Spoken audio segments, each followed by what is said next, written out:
Who has time for a hobby when there's so much work to be done? Welcome back to Teacher Tales, where we follow one teacher fighting her way through career burnout to find work life balance and educational bliss, if it still exists. On this episode of Teacher Tales, we learn how valuable it is to have a third space outside of the responsibilities of work at work and work at home. How important is it, if at all?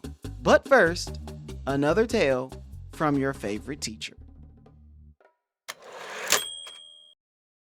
Teagan Raines, a seasoned high school teacher, found herself caught in the whirlwind of teaching responsibilities and family obligations, a tale as old as time. As the demands of work and home life intensified, Teagan realized the urgent need to carve out a third space, a sanctuary beyond work and family that would serve as a haven for hobbies, getaways, and friendships. She understood that creating this space would be essential for preventing burnout, achieving better work life balance, and managing her time more effectively. One evening, as Teagan was grading papers as usual at the dining room table, she had an epiphany. The lines between her work and personal life were becoming increasingly blurred, and the weight of responsibility was taking a toll. She yearned for a space that was entirely hers, a space where she could indulge her passions, recharge, and connect with friends beyond the realms of teaching and parenting. No complaining here. Teagan decided to design a room in her home as her third space. This room became a reflection of her interests and hobbies. She adorned the walls with artwork, set up a cozy reading nook, and arranged her art supplies for painting, a hobby she had neglected for far too long. The room was also equipped with a desk where she could delve into her favorite novels and plan her next weekend getaway. My fellow teachers, is your third space in the house or somewhere else? Do you have a hobby at all, besides maybe happy hour? How do you get away? Teagan made a commitment to dedicate specific time to her hobbies within this third space. Whether it was painting, reading, or planning a weekend escape, these activities became non negotiable appointments on her calendar. The intentional focus on personal interests served as a powerful antidote to the stressors of her professional and family life. Teagan recognized the importance of occasional getaways to recharge her mind and spirit. She started planning short trips to nearby towns, exploring new environments, and immersing herself in different cultures. These mini getaways became vital moments of rejuvenation, offering a fresh perspective. This inherently spilled over into her teaching and family life, because of course we all want to tell our cool stories. Teagan also made a conscious effort to reconnect with friends outside of the education and parenting spheres. She organized monthly gatherings, whether it was a book club meeting or a movie night. These moments allowed her to unwind, share laughter, and build a support system beyond the walls of the school and her home. As Teagan established and embraced her third space, she experienced a transformative shift. The intentional separation between work, family, and personal pursuits contributed to a more balanced and fulfilling life. Teagan's time management improved as she learned to prioritize and value moments of self care. Teagan not only prevented burnout, but also became a living testament to the transformative power of cultivating a balanced an intentional lifestyle. Okay, fellow teachers, I'm going to riff here a little bit about some hobbies and why they're important. So, I used to have a job in oil and gas where I worked 12, 13. One week I worked 15 and a half hours every day. I think I worked, what was it, 71 hours that week? Something like that, something ridiculous. And I had an epiphany of my own, which was I don't want to just work my entire life away. Ironically, I became a teacher. But as I got into teaching and I experienced burnout in different ways, it's not always the same, but the seasons of life change and work life balance and what that looks like changes.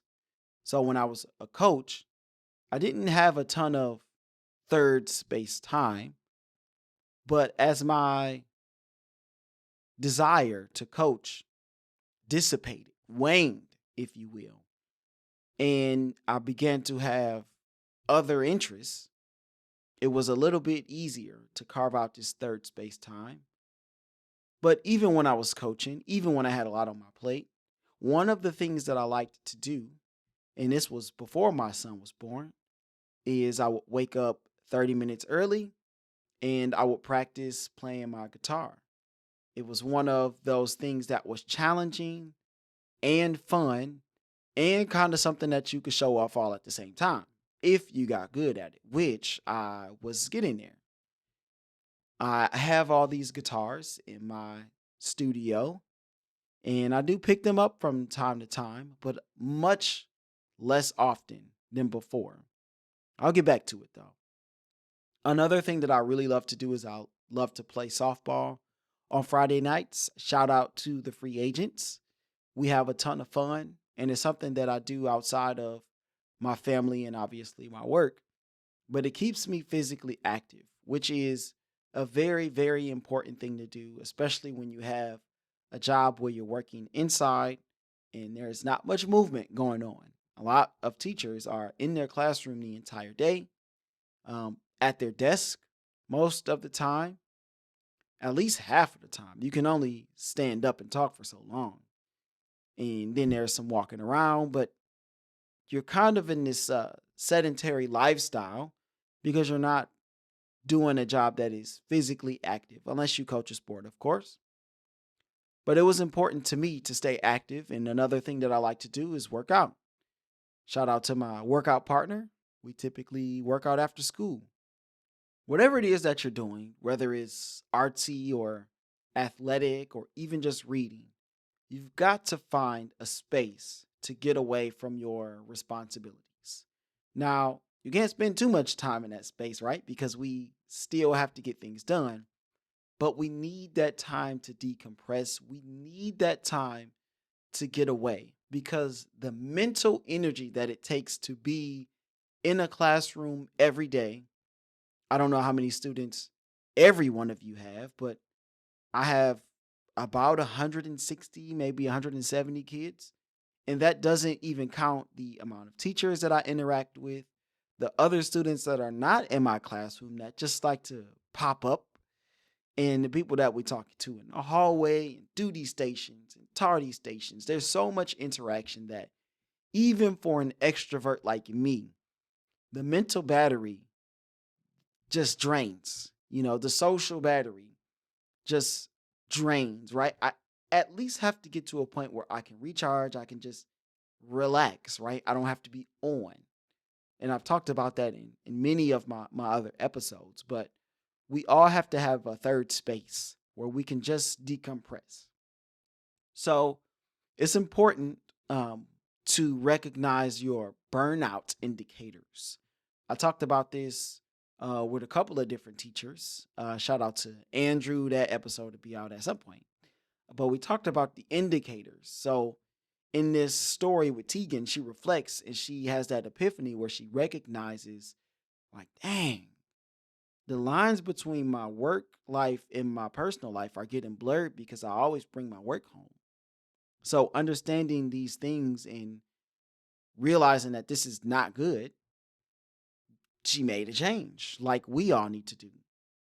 So hobbies can become that change. So she created that third space, to read and to do her arts and crafts and to paint, right? Whatever it is, that thing that you used to love to do that you don't do anymore, try to get back to it.